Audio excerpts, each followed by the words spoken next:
I dickered my knee and I can't drive my truck anymore, and it's just sitting at Ryan's. So we're driving the Gator over there and we're gonna bring it back to my house so it's not sitting in his yard. Woo. So this is kind of surreal. Not used to sitting passenger seat in my own freaking truck, but you know, I can't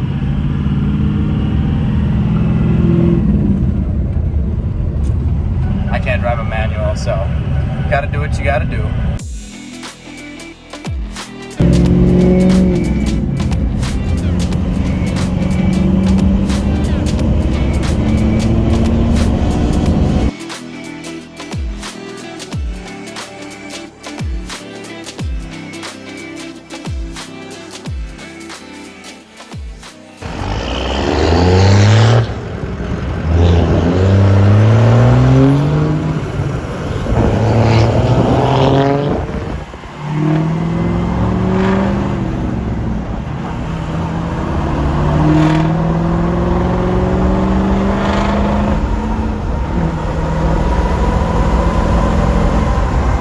You fine folks, put down in the comments what you think sounds better, the 6.0 Powerstroke or the 12 valve Cummins. I'm curious to see what people think sounds better.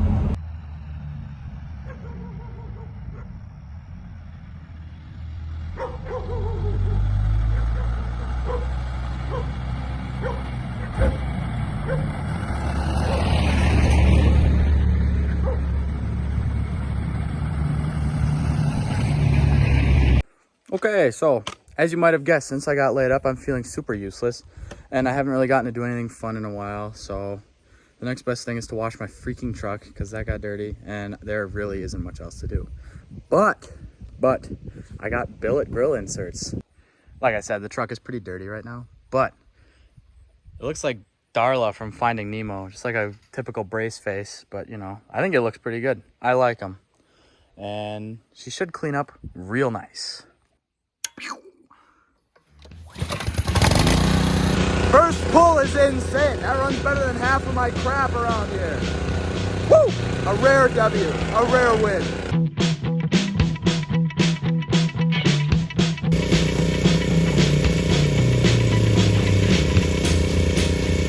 All right, now that the truck is nice and rinsed off, we can go for the soap and, you know, whatever combo you want to do with actually washing.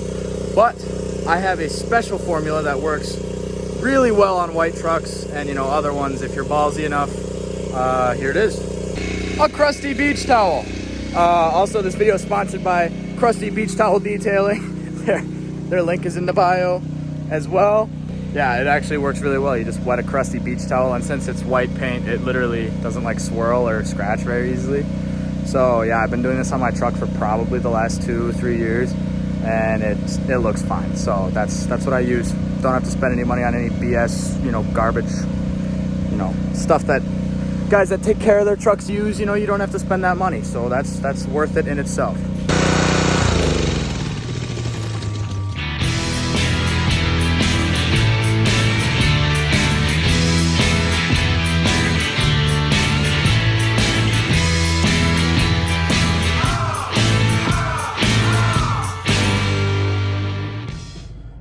So we're rolling up to the hospital.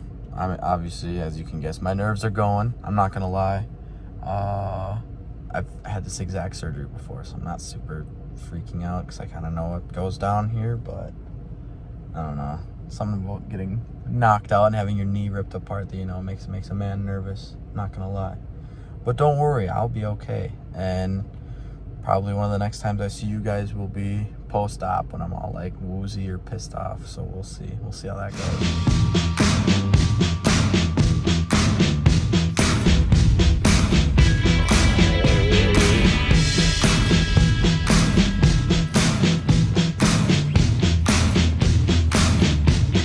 All right, boys, we're going in. Wish me luck. This is my last message. I don't know. Well, this is my first 20 seconds post-op. Things appear to have gone well. I haven't shaken off the anesthesia that would prove me otherwise, but I think things are okay. Whew, okay, this was my first post-op video. I appreciate for you guys sticking through me with that nail biter. Didn't know if I was gonna make it or not. but it means a lot knowing you guys are here and still watching. All 6 of you.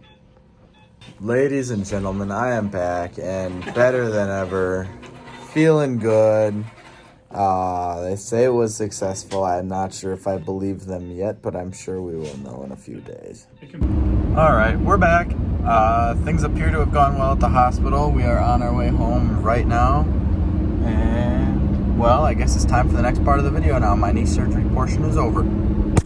All right, folks, as you saw from the title and thumbnail, stupid radio talk show. All right, as you saw from the title and thumbnail, we're going to look at another truck, another ZF6 truck. This is a big day, another decently rare pickup. It's got a nice utility bed. Hopefully gonna add it to the fleet, and that's super exciting. We haven't even seen it yet, but we're on our way there right now. I'm no longer tripping balls off my anesthesia, and we are purchasing a truck the day after my surgery, so let's get to it.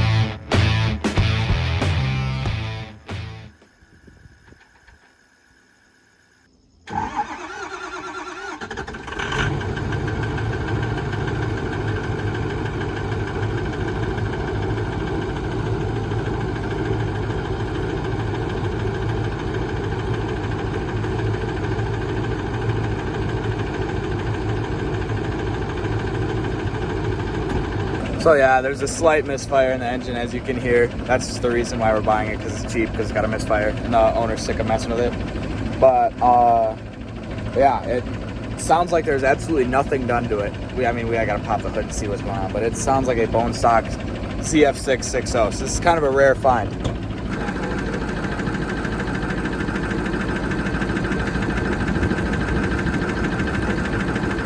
Almost got it. There we go.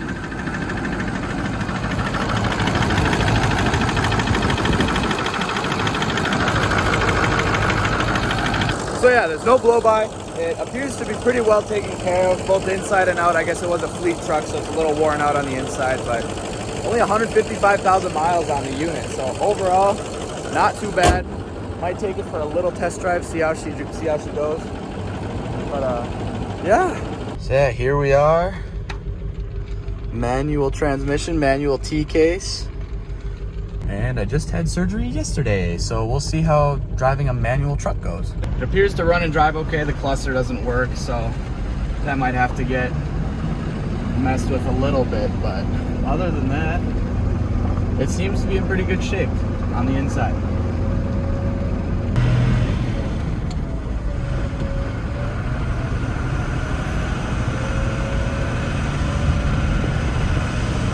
Look at it smoking out there.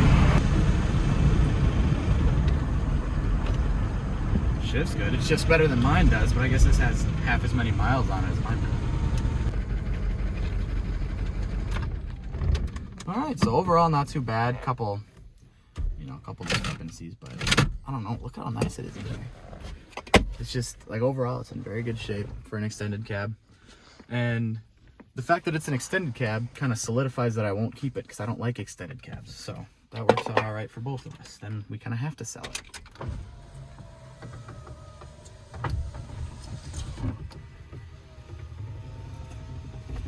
All right. Well, there, now we know kind of what we're getting into. Let's look at it a little more. How do the rockers and cab corners look? Yeah, that's in really good shape. Cab corner's got a little bit of surface starting on the cab corner, but that is not bad. It's solid enough to hold running boards, so that's a good sign. I love how we made this decision 20 minutes ago. Yeah. Like, me and Dad had a talk, right? I had that anesthesia brain still. I was being kind of loopy, as you remember. But, like, me and Dad are like, don't go making any decisions. Don't go buying anything. And here we are buying a freaking truck. Yes, dude. And the AC works. All right, we're taking this thing. We officially decided we're going to go get the money. There's no blow-by. It does have a small injector misfire, which is why we're getting it so cheap. But other than that, she's a minty unit, fairly well taken care of. So exciting stuff.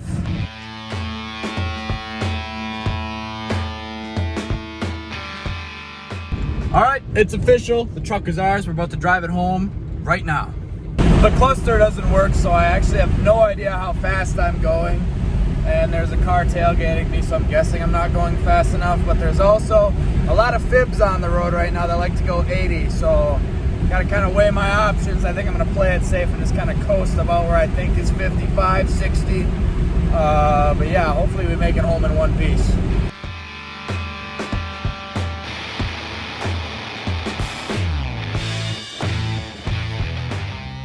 $160 wasn't enough. Now we got 2. All right, so we just got the truck home, and we're gonna scan it with our scanner to see if anything comes up for that misfire. Hopefully it's something real simple. I even have $15 of O'Reilly gift card cash, so we could just go get a thing of Hot Shots, and that'd be awesome if that would fix it, but probably not.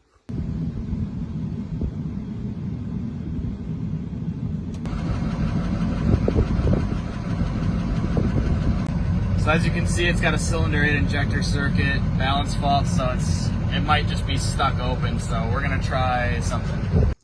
All right, ladies and gents, we finally put the truck away for the night. It's a cylinder 8 misfire. Hopefully gonna mess with that more in the future, not in this video. We're just gonna cut it off for the night so I can get this posted. It's been a little while since I posted, so I'm sorry about that.